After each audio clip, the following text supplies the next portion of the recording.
Hello everyone, welcome to today's webinar on Bylaws Basics.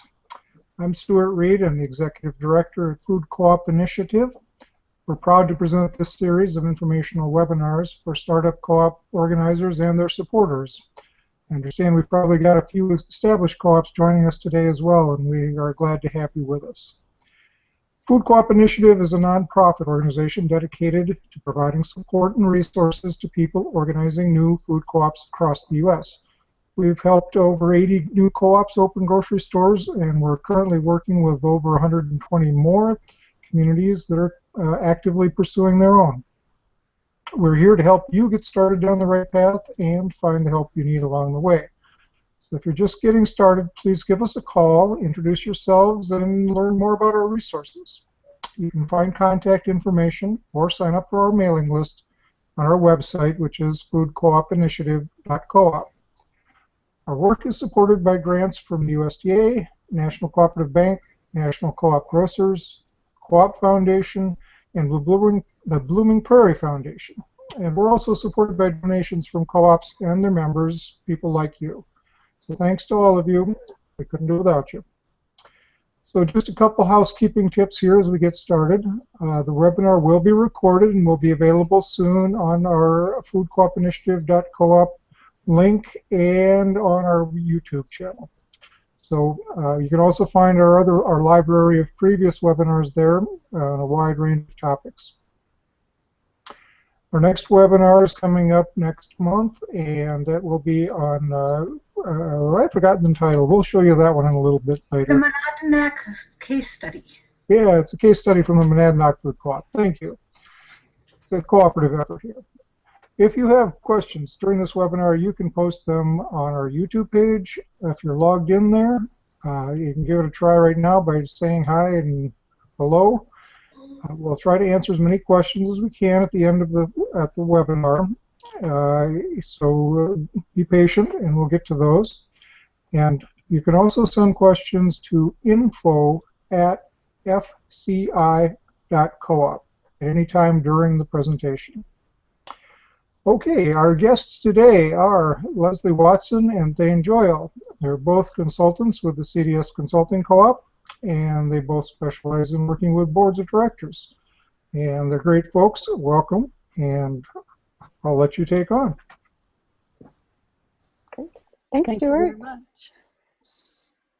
Well, we're really pleased to be here today. I know I speak for Thane. I think I speak for Thane pretty fairly when I say both of us are bylaws enthusiasts.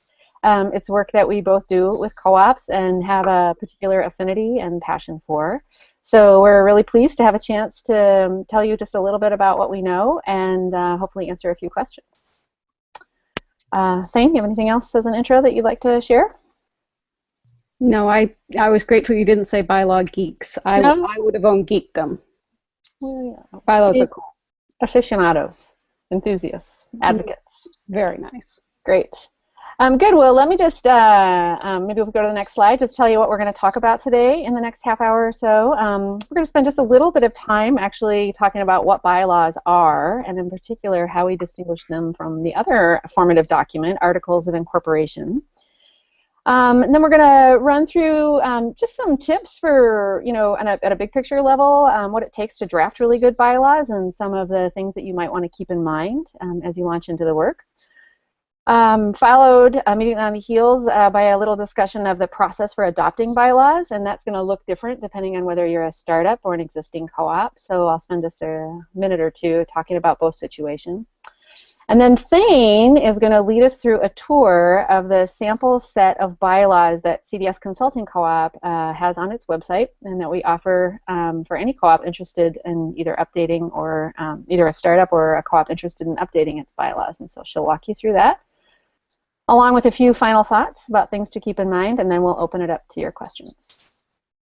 Okay, great. And of course, you're going to hear this theme from us in a couple of different points, but one thing to be really aware of is that, of course, laws vary from state to state, and one thing that you're always going to want to do is check in with an attorney during this process. And so for this webinar, we're just really providing this for information and educational purposes only, and please ask that you not consider it legal advice, and definitely check in with a legal professional in your state who can make sure that it's that you're following all the right rules. So, great. So what are bylaws? So here's a definition that I found that I liked, and I think it's really clear, and I think it's from legaldictionary.com or some such place. But it's the rules and the regulations enacted by an organization or a corporation to provide a framework for operation and management. So really, I think of bylaws as a set of agreements that we get in place to help us figure out how we're going to run the organization. And in the case of the co-op, it's really, I would say, a set of agreements that members put in place with the board of directors and then everybody else who's running the organization. So it's really the members are the starting place, and the body of people who are really authorizing the bylaws and really setting the terms around which the organization can move forward to achieve their interests. So that's distinct from the Articles of Incorporation. Articles of Incorporation are, the definition of those, are the document that have to be filed for a business to receive legal recognition, and it has to be filed with a public agency, typically a Secretary of State. And I like to think of the Articles of Incorporation as kind of your business, your co-op's birth certificate. So the Articles of Incorporation are something that you file to actually create the co-op as a legal entity. Typically, they are much less detailed than the bylaws. So most states require, some of them actually have forms that you can just use, but the kinds of things that you find in the Articles of Incorporation are the corporate name and address, corporate purpose, stated at a very broad level. So, you know, we don't usually say, and we're not going to sell GMO products. You know, it's just a little bit more general than that. Name and address of a registered agent, so the person authorized to accept legal papers on behalf of the co-op. And then a description of your capital structure. And there's different ways that you can go about that, but the place where you define it is in your articles. And maybe there's a few other things distinct to your state's law, but that might really be about it. So, of course, it doesn't say anything about annual meetings and quorum and all that stuff. All that stuff is going to actually live in your bylaws. And something important to keep in mind is that the Articles of Incorporation are public, and you are always required to file them with your state. I don't know of a single exception. And bylaws, on the other hand, most states don't. I'm actually not aware of any states that require you to file your bylaws. There may be some, so that's definitely one to check on. But typically, the bylaws are an internal document that's really about how the organization is governing itself. It doesn't mean that that you're not legally bound by them, but they're not something that you you know, that are out there in the world on your Secretary of State's website or something like that. Okay, move to the next slide. Thanks. So, with that in mind, let's move back to bylaws and think about what is it that helps us. What are some of the what are some of the things that we can use in an approach that will help us draft them really well? The first one I would say is that to really treat it both with a diligence and enthusiasm. And I certainly work with a lot of people who kind of dread the bylaws, who think that they're really dry, who find them to be difficult to understand sometimes or confusing. And I actually am a huge advocate for seeing the bylaws as a powerful document that they are for creating the foundation and the basic agreements for your co-op. And so, you know, kind of understanding the import of that work when you jump into it is a really great way to not only have great bylaws, but actually have fun doing it. I swear to God, you can have fun with your bylaws. The next thing that I would say is that it is a difficult thing to do with 9 people to actually, you know, draft a document of that complexity. So it's okay to use a committee to get started, but boards of directors should keep in mind that the whole board is responsible for the content. And what I mean by that is the whole board is bound by what's in the bylaws, the whole organization is.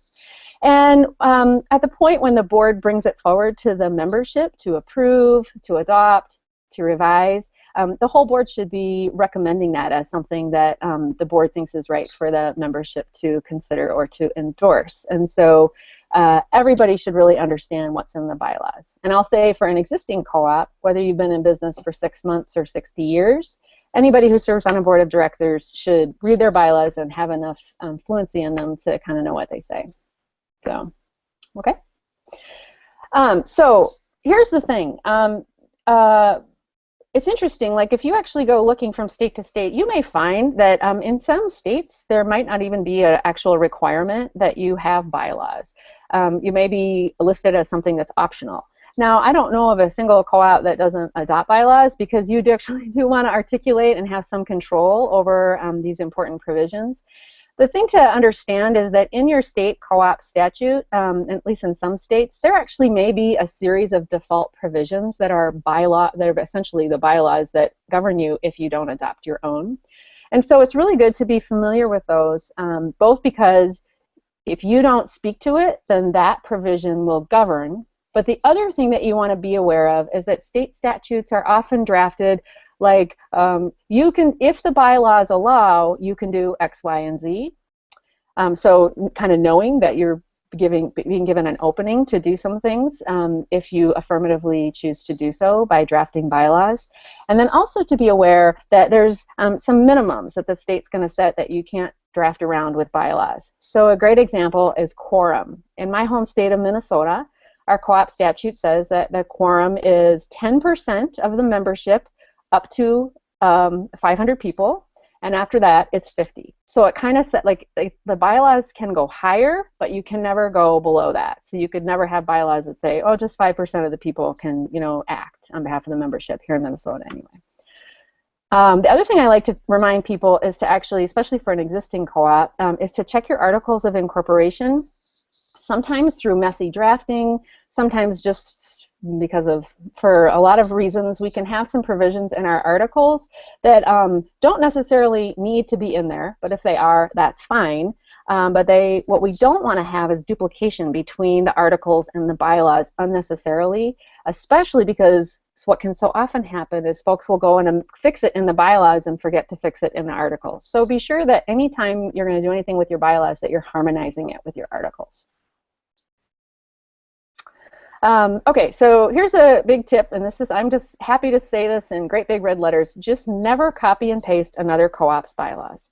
Definitely look to them for inspiration to see how other co-ops are doing, but the straight-on cut and paste just doesn't seem to work very well for people, in part because you tend to replicate mistakes and you tend to adopt practices without really understanding what you're doing.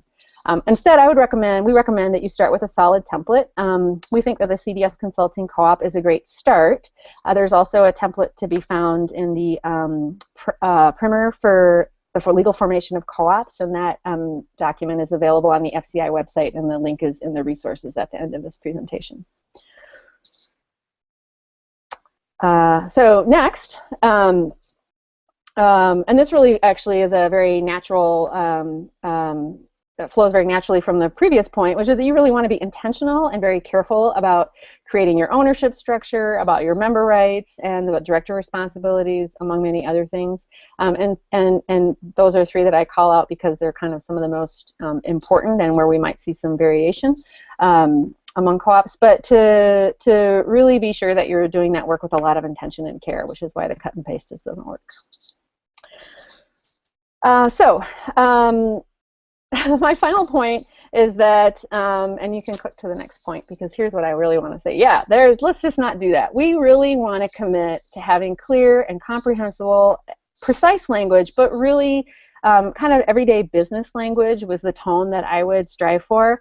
And I really call this out, and I'll just out myself. I don't practice law, but I do have a JD, and so I have had times in my life when I have been guilty of probably using some aforementioned and henceforth. But I really strive to rid my writing these days of anything like that. I'm a strong believer that these kind of documents need to be used. They need to be understood by the people who are using them, and so really striving for that level of comprehensibility is not, it's really something that is a feature of great bylaws.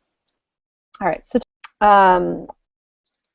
for startups, what this often looks like is that the organizers actually draft the initial bylaws and and often actually adopt them, have them in place, and then depending on both practice and also what is in your state law, again, bring them forward for ratification by the members at the first annual members meeting. So that would be a pathway for startups. For existing co-ops, when we're really talking about a bylaw revision, first of all, one thing to be aware of is that in some states, board members can be empowered to actually make bylaw amendments. Now, typically, if the board amends the bylaws, it would need to bring those amendments forward for ratification by the members at the next annual meeting. And the other thing to keep in mind is if that's even available to you, you would need to have your bylaws specifically empower you to do that. So you might have a state statute that says, provided that the bylaws allow it, the directors can amend the bylaws and then bring them forward. Or it might have some other variation of that, but that's just something to be aware of. Now, I will say this, as a matter of practice, if board members are empowered to amend bylaws and they decide to do it, it's probably going to be more appropriate and less controversial to reserve the exercise of that duty, the exercise of that power for things like technical fixes. So if you have something really big and controversial and something that's going to represent a really significant change for your co-op, might not be the best time to exercise your power to do amendment within the board. So the more typical scenario, though, the one that I probably see more often, is that the board actually does the work to draft the amendments based on everything that it's been studying and learning, and then brings it forward to the membership to either vote up or vote down. So that would happen typically at an annual meeting by ballot. Either way, though, it's really important to keep in mind that because this is such a fundamental way that the members empower the board and give direction to the co-op, it's really important for any of these changes to be explained fully to members, for them to really have an opportunity to see the reasoning behind the bylaw revisions, and then to have an opportunity to be in conversation and ask questions. So however you structure that, being sure that it's a full and complete engagement process that gives people the chance they need to understand is really critical. And with that, I'm going to turn it over to Thane to take us on a tour of the sample bylaws.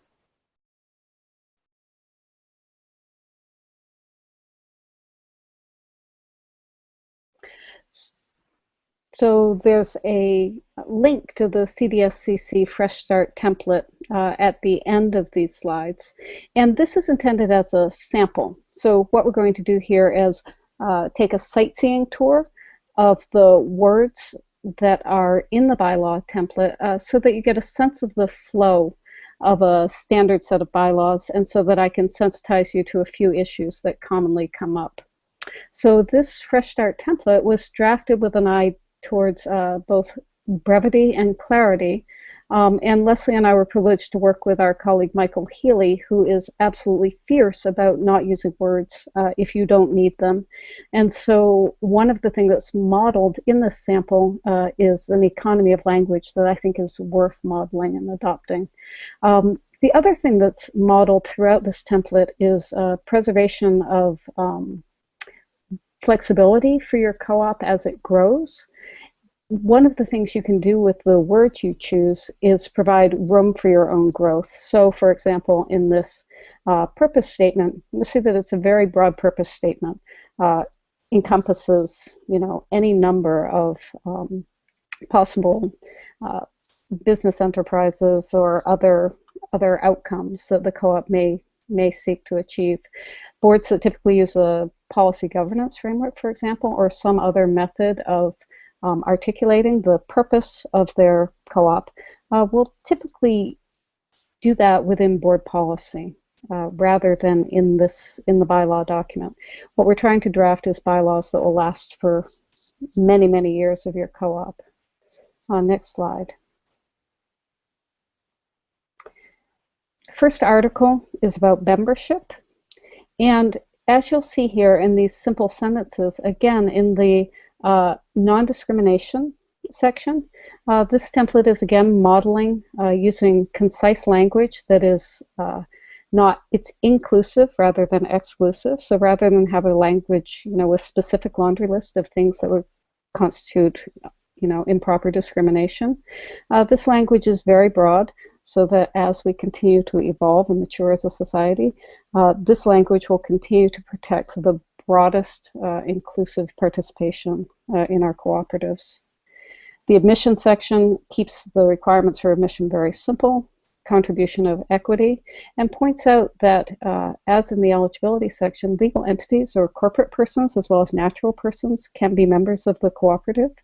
This means that in the admission section, it's important to preserve the one member, one vote principle, that an entity that isn't an individual, say another co-op, identify an individual to act on its behalf with respect to exercising the rights and responsibilities of membership. Next slide. Two key pieces of the membership article, specifying the rights of membership, and keeping those very simple. Of course, there are plenty of intangible rights of co-op membership, but foundationally in the bylaws, at a minimum, the right to elect the board, to attend board meetings, to get notice of those meetings so you can actually attend them, to petition for special meetings, to present issues to the board, and to approve bylaw amendments are all fundamental rights of membership. Rights are correlated with responsibilities, and so there's another section of the bylaws that talks specifically about responsibilities, and again, very simple. In this framing, stay current in equity investments and keep the co-op informed of your current name and address. This is important, as we'll talk in a moment, about making sure that the co-op has the best possible opportunity to retain equity in its organizational structure. There are state laws, which we'll talk about a little bit more, which when property is abandoned, for example, if someone moves out of town, out of state, doesn't change their address with the co-op, co-op is not able to contact that person who owns the equity. And in some states, the state is going to reach out and vacuum that unclaimed property up.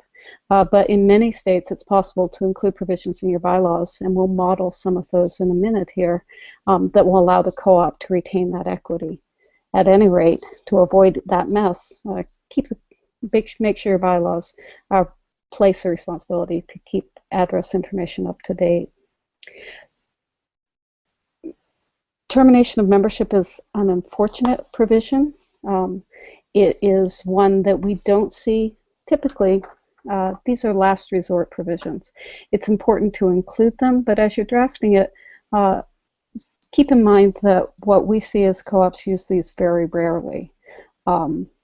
You want to be sure that when membership is terminated, that there's process around the termination so that everyone experiences the process as fair. And again, these are rarely used, but it's important to have this provision in your bylaws for extreme circumstances. Next slide. This next provision, return of equity, is just taking care of the practical housekeeping matters associated with terminating a membership, making sure that in a fundamental fair manner, the equity is returned to the member who has left the co-op. The next section talks about unclaimed property, and this is modeling the ability of the co-op to retain equity that's fundamentally been abandoned at the co-op. We can't contact the member, and we're trying to identify the status of that equity. You will want to check with your attorney about how to draft this, because as I say, state law varies considerably with respect to how this kind of property is handled. But this sample models the most favorable interpretation for a co-op, which if you're privileged to use it under your state law, it's a good idea to do it. And then the last piece is just as to non-transferability. This is another important principle. Co-op membership is voluntary. We want people to take it on intentionally. It does not make sense to have people become a part of the cooperative without giving some thought to the rights and responsibilities of membership. And so the non-transferability provision, small little provision, very important. Next slide. Another big chunk of the bylaws speaking to member meetings and decision making. This is how we live the democracy of our co-ops, making sure that we have an annual meeting and that we make provision for calling special meetings. Notice in here we've included samples for numbers how many active members need to sign a petition to call a special meeting. This is a quorum issue, and we'll talk in a minute about additional places where you need to think about how many people it takes to make a certain kind of decision within the co-op. It's a very important piece of democracy that we figure out something less than the whole is empowered to make a decision, but which decisions can be made and by how many people is important. As you'll see in these bylaws, most of the decisions are made by the board, and that's a fairly small group of people, and that makes sense because a small group of people can come to a place of wisdom and really study an issue and make good decisions. The purpose of these sections and the next ones are to make sure that you're clear about how you're going to gather and have meetings. State law, again, will dictate how you give notice of meetings. And this provision, again, models drafting favorable to the co-op. Leslie had mentioned in her presentation that state law often has default provisions that will govern if you aren't specific about a particular item or issue in your bylaws. For example, how notice is given. And you'll notice that this particular notice provision is drafted to require only posting of the member meeting to be effective notice when you post it, for example, in the co-op. One reason to be careful and attentive to what the state law defaults are and what you're allowed to do is that mailing of notice is very expensive, and for smaller co-ops can be prohibitively expensive. So being sure to avail yourself of the efficiency of minimal legal notice, recognizing that, of course, you will give as much notice as possible because you want people to turn out for your meetings, if only so you can make quorum. Next slide. Decision-making is important to specify in the bylaws. Here we model decision-making through paper or electronic ballots. Time was when it was the most common thing to turn out a whole bunch of people at your annual meeting and make decisions right there. But increasingly, people are less and less able to show up at member meetings, and as our co-ops get larger and larger, just as a practical organizational matter, that kind of decision-making is less and less efficient and less likely to represent the will of the whole group. So this models balloting. And the quorum provision that I mentioned here is important to give some thought to, not only with respect to how your co-op is at the moment that you're drafting the bylaws, but also looking ahead to the future of your co-op and its growth. Next slide. One of the things I like about these provisions with respect to the board of directors is that we are trying to model some things that we see commonly work well for co-ops. So here, specifying how many directors. Occasionally you'll see it drafted with a range of directors. But that often, especially when there's disagreement on the board, which we hope there's healthy disagreement all the time, right, and still the ability to come to a decision, the sliding scale on the size of the board can become a tension point. And I think that's probably not a great use of our time to figure out how to leverage the size of the board. So I think bylaws are strongest when they're specific about how many directors. Here we have 9. I would say we see a range of between 5 and 13 directors being common board sizes. In choosing your initial board size, you're trying to weigh effective discussion and decision making. Past 13, it gets tough, right? There are a few 16, 21 member boards that I've had the privilege to work with, and it's just a more cumbersome discussion with larger people. Smaller numbers run the risk of not having an adequate number of directors to fulfill statutory minimums. So you're trying to bridge the difference and choose a number that is going to be wise. Because it can't be representative. Your co-ops are going to be much too large for direct representational democracy in the sense of proportional representation. So never mind that for the moment. Just think about what's a group size that's going to be strong and have good process for your organization. What was that last piece? Something on that slide I wanted to speak to. Yeah, eligibility. Important to take into account conflicts of interest. And important to be clear, the problematic conflicts in a co-op, because there are always conflicts, right, are typically the ones that aren't disclosed. And there are certain kinds of conflicts that you want to be able to call out and specifically exclude people from serving on the board if they are possessed of a conflict so continuing pervasive that they can't effectively fulfill their fiduciary responsibility. It's important to have language that allows you to exclude people from eligibility for the board. It's very rare that this subject comes up, but if it does, you will want to have something in your bylaws to rely on. Next slide. Make sure your bylaws speak to terms and election. This shows a standard pattern of 1/3 of the directors up for election so that you have continuity of experience on the board, but a reasonable number of seats coming up every year.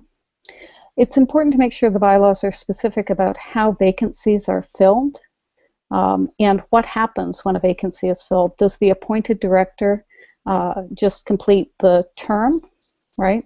So if somebody resigns from the board in year 1 of a 3-year term, your newly appointed director will serve the remaining 2 years, or does the newly appointed director serve out until the next annual meeting? Those are 2, check state law to see what the default is, and then consider as you're drafting the bylaws which way you want that one to play out. Removal of directors is one of those, like termination of membership. We hope you don't have to use it often. If you need to use it, you'll be glad to have it. Here you see a supermajority, a 2/3 majority of directors required to remove a director. That is, it's chosen to reflect the gravity of the decision that's being made. And you'll see that again in the amendment of bylaw provision. Some co-ops actually have a supermajority there too. Next slide. It's important to have a piece of your bylaws that talks about board meetings and how notice of board meetings will be given. Notice that this is a practical provision as we've drafted it here. 5 days notice of the board meeting, but if you show up at the board meeting, even if I tell you I didn't get notice of it, if Leslie lets me know that the meeting's happening and I show up, I have waived my right to that written notice or to challenge the lack of written notice. This has the practical impact of making sure that I can't be disruptive and challenge, later try to undermine a decision that was made at that board meeting by calling out a technicality on the notice requirements.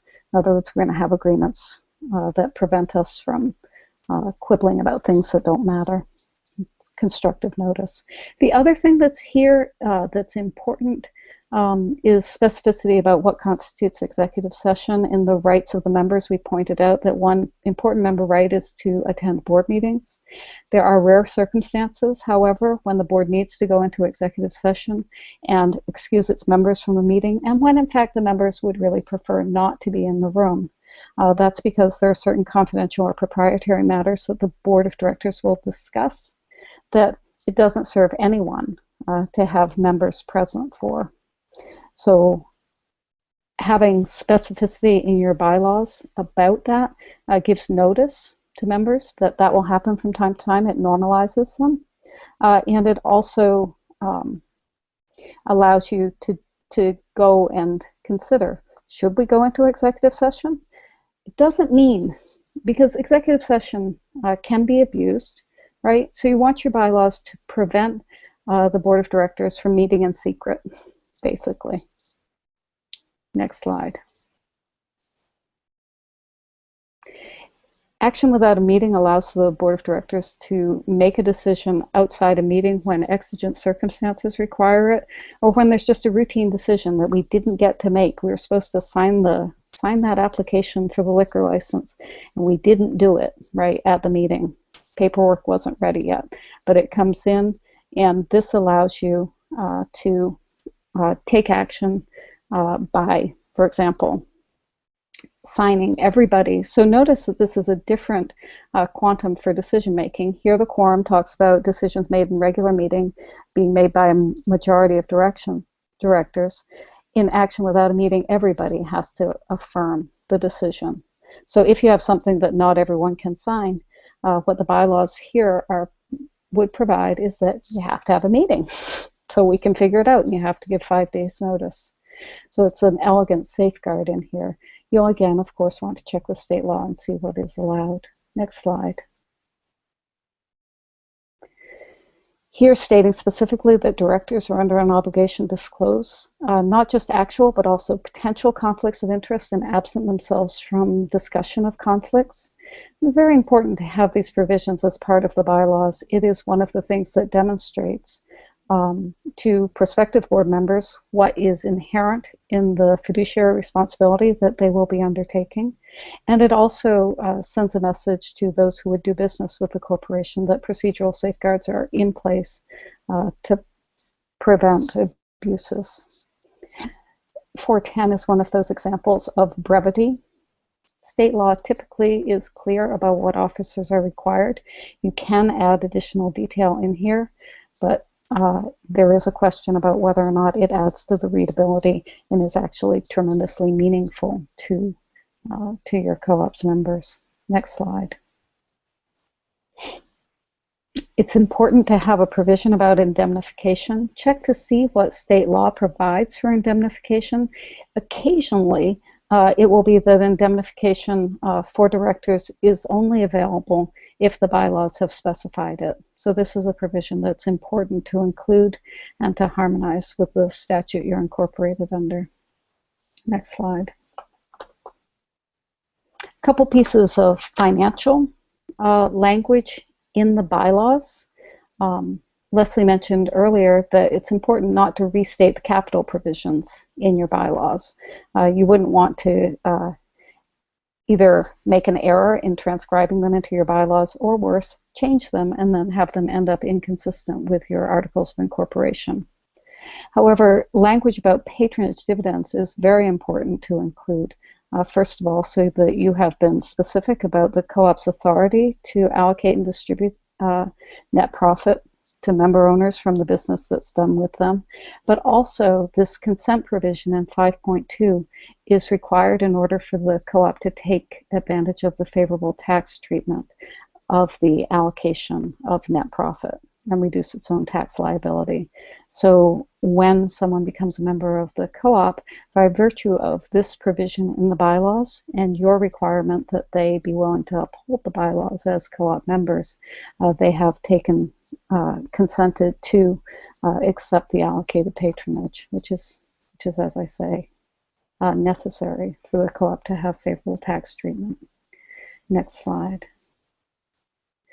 We hope you never need the dissolution and liquidation provision of the bylaws, but write it carefully, as if you might, and consider what level of decision-making is appropriate should that circumstance come to pass. It's a substantial decision, so here you see a supermajority in terms of who's participating, but notice that it's of the member owners who participate in the vote, and there's more flexibility about the quorum here. That's because if you come to use this provision, likely you're going to be in a situation of some extremis where time may in fact be of the essence. The other important piece of this provision is specifying the order of disposition of the assets of the co-op. And again, state law will guide you with respect to that, and your attorney can help with that. Next slide. Be sure to specify how the bylaws can be amended specifically, and consider not only whether or not it's appropriate to have and whether it's allowed for the board to adopt bylaw amendments, or as is more commonly seen, a certain number of members need to participate in that decision. Always with quorum decisions, you're really weighing achievability with the number of people who need to be involved in the decision to ensure that it's representative of the whole organization. So you want decisions to be made by enough people that a co-op can't be overpowered by a minority, but at the same time you want to be sure that it's achievable. So there it is as to bylaw amendments. won't say any more. Let's just look at the next slide and just a few sort of to repeat, right? Things that I have already quite thoroughly probably addressed. But listen, it's important to have a lawyer review your bylaws, and a lawyer who's trained in the co-op law of your state, just to make sure that you're consistent with state law. Be sure you've addressed unclaimed equity to avoid it as cheating to the state. Deal with conflicts of interest. Do not duplicate the capital structure from your articles of incorporation. Let that live in your articles and keep your bylaws free of those provisions. And just Leslie mentioned how important it is not to just wholesale copy another co-op's bylaws, because you can import not only errors but cultural practices that you may not want to replicate. There are some things that we've seen over time that are just sensitive issues. Independent nominating committees are increasingly, it's hard enough to find people to serve on a board, never mind to also staff an independent nominating committee. But also that can breed this sort of internal paranoia within the organization where the nominating committee can be, you know, at odds with the board, and you can just have this strange dynamic which doesn't really add value for the members or clarify issues. Be careful. Decision making by members, if it's only made in person, you're limiting the pool of people who can participate in those decisions. And one practice we had here in Syracuse of allowing members to make motions from the floor years ago, you know, created some really interesting unclarity about whose decisions, whose responsibility is it to make some decisions. So again, confining your decision making to balloting is a helpful process there. I think now, if you have had the patience to hang with us, if you have questions, I think this would be a good time to see if we can respond to anything that our remarks might have brought up for you. Next slide. Thank you. We do have a few questions. Somebody is asking if they are incorporated already, how soon should they write their bylaws? Can it wait until they're further along on a membership drive? Leslie? So I would say that I would be working on them. You know, I'm not sure from the question how far along the person is in a membership drive. So a lot of times, you know, you incorporate so that you can open a checking account, essentially.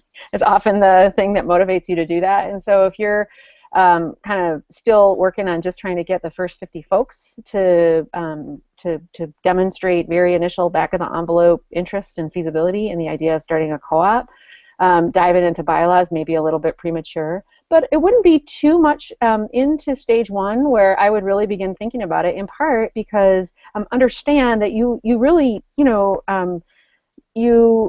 every member needs to get a copy of the bylaws, and the more people that you want to draw in, your better ability to draw in is going to increase the more solidity that you have to the organization. So things like bylaws actually begin to demonstrate that this thing that you're trying to create has got more heft and substance. So I would actually say definitely within stage one, and maybe, I mean, at 50 members, you should be thinking about it at minimum, I would say. Let's follow up on that. Is some of the membership requirements and equity requirements for membership are typically in the bylaws, aren't they? So how would you proceed with signing up an owner member before that's been approved? Yeah, that's a great point, Stuart. So I guess I'm assuming by a membership drive, I'm imagining something that may be sort of the first 50 people who are kind of willing to show interest in some way, but definitely by the time people are signing checks and making real legal commitments to the co-op, you do want to carve out what the membership eligibility looks like. So, you know, in that instance, like I said, from the question, it wasn't clear to me exactly what stage a membership drive looks like, but by the time you're taking checks and really having picking up momentum, I would definitely want to have some of those decisions made, and having them adopted in some early bylaws is the best way to have clarity around that. Great, thanks. Another one. Why would a co-op need to terminate a membership? You said it's rare. Can you cite an example? Oh, I can. So let's see. None of them are pretty circumstances, right? So imagine a mentally ill co-op member who has been arrested 3 times in front of the co-op for disruptive conduct, petitioning for bylaw changes that are not making sense, that are illogical, and stress that's resonating throughout the co-op because of it. Some co-ops, you know, shopping in the store and terminating membership are different things. But that was one situation where there was an individual who was trying to insinuate himself persistently over a course of years in a disruptive way into the actual process of the cooperative. Another one I saw, also pretty rare, pretty unpleasant, no provision in the bylaws for removing members of the board of directors. But a couple of directors who have been obstructing a board's ability to make decision, basically sort of filibustering, so they couldn't even approve minutes for quite a long time, and then brought a lawsuit against the co-op, basically challenging decisions that they had participated in the board making before they began their filibustering behavior. That the membership termination provision was used there. So those are like really extreme. As I say, co-ops tend not to use these provisions except in extreme circumstances. And you know, it's sad that I don't have to make these things up.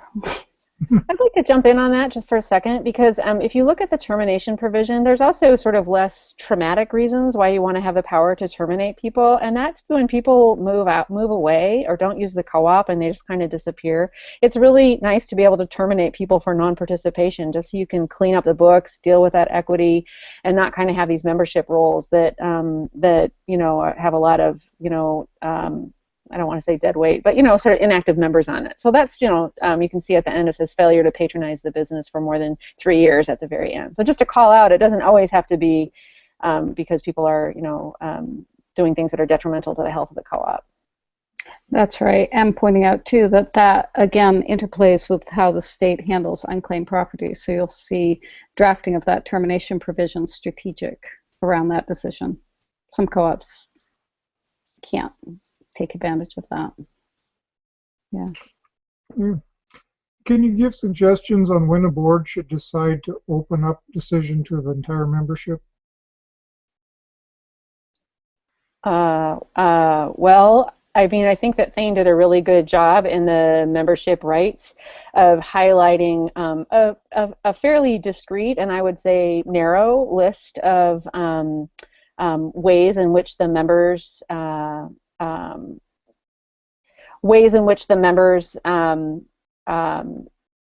the power to vote on things.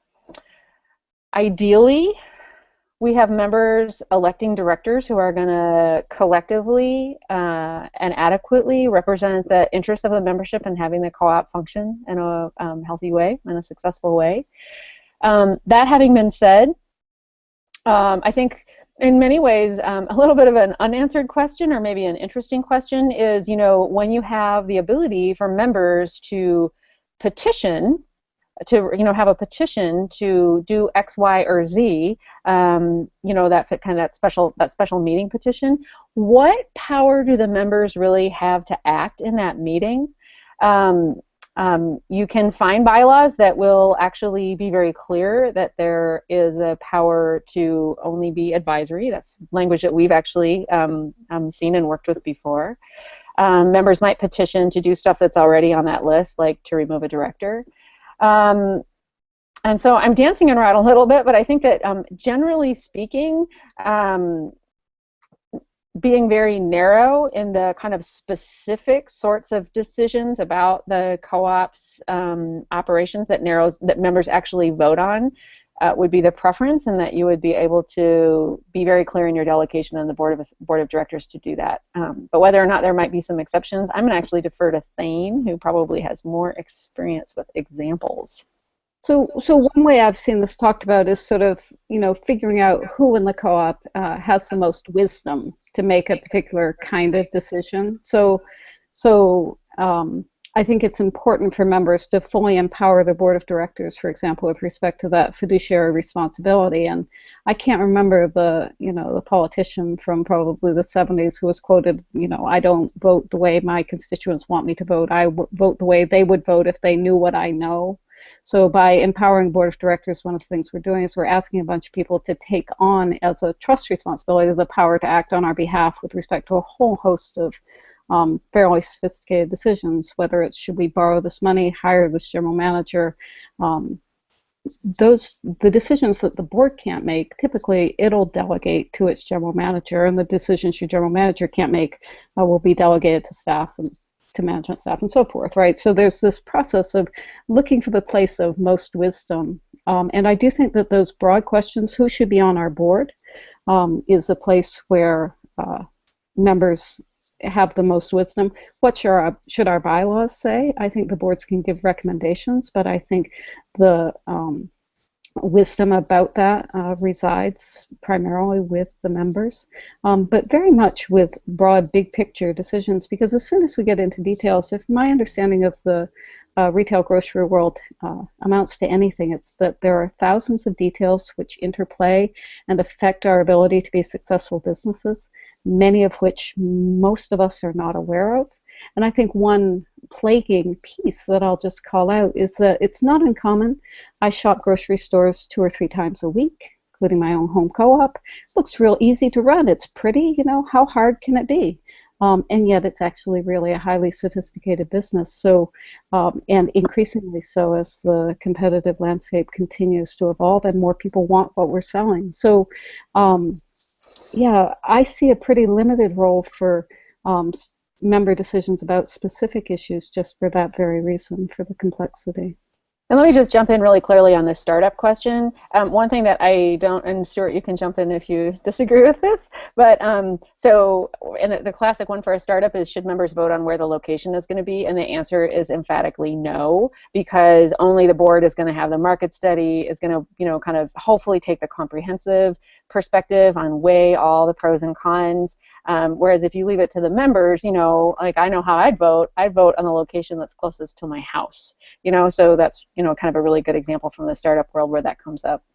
Oh, Leslie, I vote for the piece of property that I bought because I was sure that that was the right location for the co-op. How about that one?